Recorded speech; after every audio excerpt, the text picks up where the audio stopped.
How can a corpse on a cross communicate love?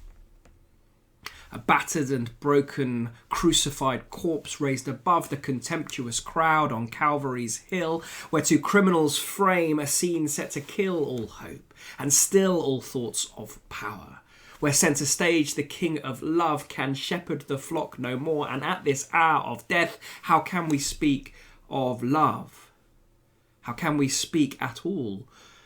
For all this rabbi taught of love for God and neighbour, love for enemies, love for the holy city from which he is cast out and made to carry the cross from which he now hangs dead.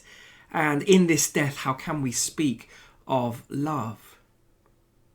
Unless this sinless death does something for us. Unless this unjust return to dust changes something for us. Unless this death is not the end for Jesus or for us.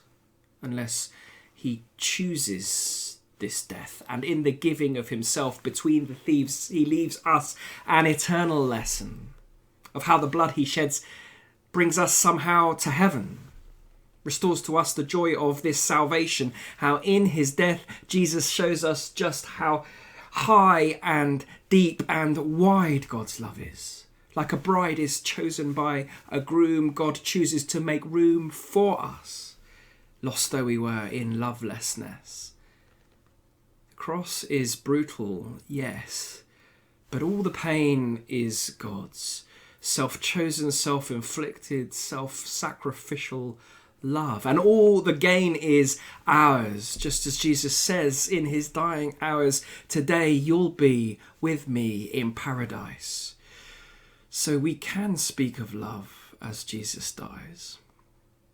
The greatest love is graven on the cross, for greater love has no one than this, to lay down one's life for one's friends.